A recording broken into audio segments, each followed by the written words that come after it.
Olá! No vídeo de hoje, a nossa convidada é a professora Daniela Gabay, que falará sobre a fase de preparação na negociação.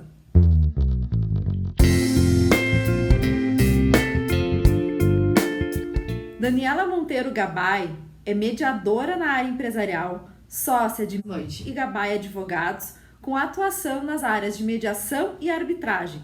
Professora de processo, mediação e arbitragem da Escola de Direito de São Paulo, da Fundação Getúlio Vargas.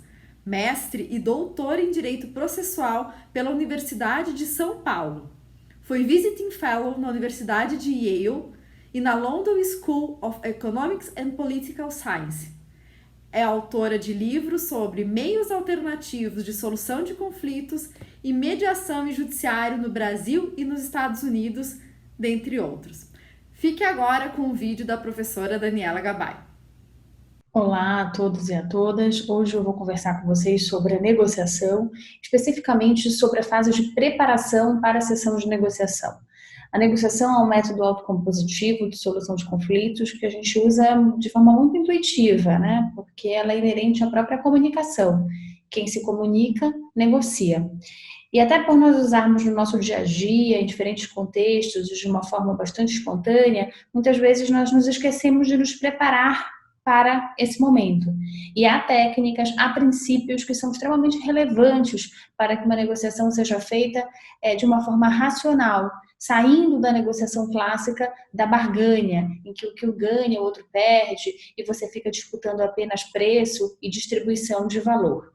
É possível gerar valor na negociação e é isso que eu gostaria de tratar com vocês em cima dos elementos e princípios básicos da negociação, com base no livro Como Chegar ao Sim, a negociação de acordos sem concessões, do Roger Fisher, William Ury e Bruce Patton, da Harvard University, que tratam dessa temática de uma forma bem abrangente, falando das técnicas de negociação em contextos que vão desde negociação em ambientes do dia a dia, familiares, até ambientes de guerra entre países, então mostrando como essas técnicas se customizam em situações muito díspares, das mais simples às mais complexas.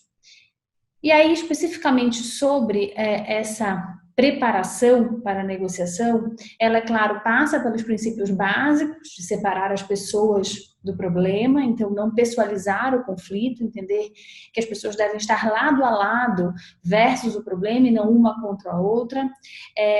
Parte da premissa do foco dos interesses envolvidos e não nas posições, então olhar quais são as motivações, quais são as necessidades em jogo e não apenas o que se quer e se externaliza pela posição, né, que normalmente é o que está adversarial em uma mesa de negociação, então ir além do que está aparente, inverter o iceberg para tentar extrair as verdadeiras motivações daquela disputa, daquele conflito.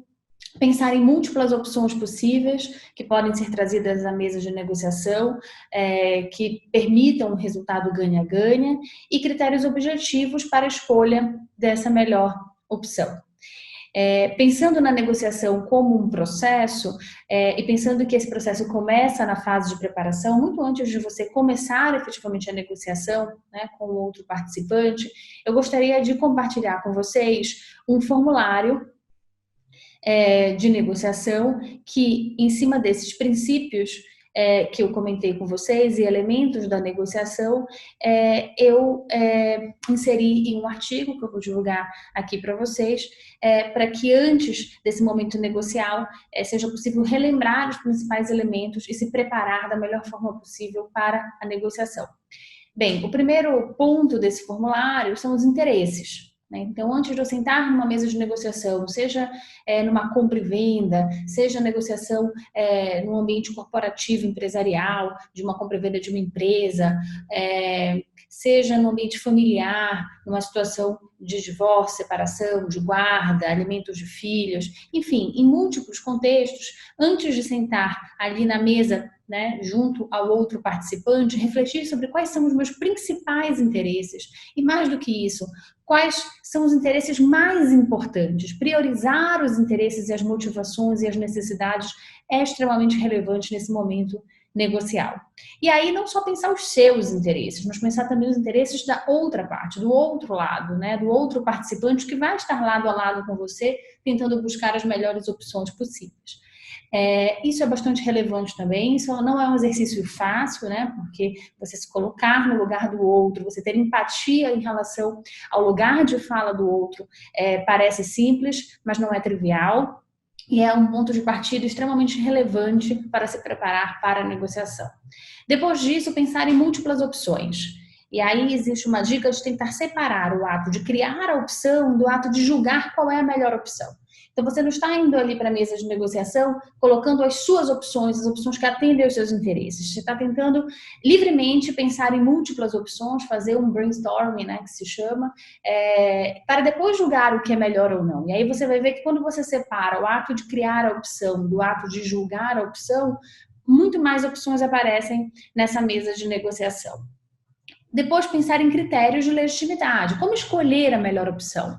Que seja a melhor opção para os dois lados. Né? Então, critérios objetivos, né? Opiniões especializadas, valor de mercado, custo, precedentes, enfim, critérios que possam permitir que essa escolha seja uma escolha que atenda, né, a ambos os lados. Você não pode ir para uma mesa de negociação também sem saber quais são as suas alternativas se você não negociar um acordo ali, né? Então, se você vai para uma entrevista de emprego e você só tem aquela entrevista, você vai muito mais frágil do que se você tem uma série de alternativas, se você não negociar e não fechar ali com aquele empregador. A mesma situação numa compra e venda, se você, vendedor, tem vários compradores em vista, você tem muito mais poder nessa negociação do que se você só está negociando com um único comprador perante aquela situação de mercado. Então, saber qual é a sua alternativa é muito importante porque é um grande parâmetro até para avaliar e qualificar um potencial acordo. O seu acordo tem que ser melhor que a sua alternativa. E, mais uma vez, pensar não apenas na sua alternativa, mas pensar também na alternativa do outro lado, né? Quais são as alternativas que existem se não for negociado um acordo ali. Compromisso. Que resultados você quer buscar nessa negociação? O que você deseja? O que você se contenta? Que concessões você está disposto a fazer? O que você pode viver com? Também é um exercício extremamente importante antes de sentar em uma mesa, uma sessão de negociação, você fazer essa reflexão de possíveis concessões. Comunicação. A gente muitas vezes chega na negociação, chega em algum método de solução de conflitos pensando muito mais no que a gente quer falar do que no que a gente quer ouvir. E os métodos consensuais, eles permitem um fluxo de informação que é muito relevante. A informação, ela é o ouro da negociação. Então, é muito mais importante você chegar na negociação sabendo o que você quer saber, quais são as suas perguntas, quais são as suas estratégias para fazer essas perguntas, como você vai levá-las ao outro lado para também endereçar os interesses do outro lado, do que você simplesmente se preocupar com o que você vai falar. Por isso, a escutativa é extremamente importante nos métodos consensuais. Depois, montar uma agenda. Como vai ser essa agenda? Como você vai abrir esse momento da negociação? E aí, mais uma vez, se busca passar por esses elementos e não abrir com um preço, com uma proposta, né? Mas antes ter um momento de escuta dos interesses, pensar as opções, pensar em critérios, buscar esses compromissos. Ter um momento para troca de informações, porque sem dúvida nenhuma o momento da proposta vem muito melhor se você consegue antes ter informações e gerar mais valor a partir daquele diálogo. Verificar a compreensão, fazer o brainstorming de opções, escolher critérios, analisar possível acordo, comparar com a sua alternativa e a sua melhor alternativa à negociação de um acordo, que é a humana, e aí sim pensar no possível compromisso, pensando também em como isso vai melhorar o relacionamento entre as pessoas, especialmente quando há relações continuadas, né? Então, você pode fazer também uma reflexão prévia se há algum ruído nessa comunicação e o que pode fazer para melhorar essa situação, vendo o conflito como uma oportunidade, né, também de melhorar relações continuadas. Esse formulário está nesse artigo, que eu deixo aqui para vocês a referência, sobre negociação, técnica, fases e elementos, e convido vocês, antes de qualquer negociação que seja feita, testar, colocar em prática a reflexão, né, sobre esses elementos e ver o quanto isso faz diferença em um resultado, ou mesmo no processo de negociação, quando você se prepara adequadamente. Obrigada. Este tema pode ser aprofundado com a leitura do artigo Negociação, Técnicas, Fases e Elementos, de autoria de Daniela Gabay e Flávia Foz Manti, disponível neste livro aqui. O livro referência deste tema é o Como Chegar ao Sim.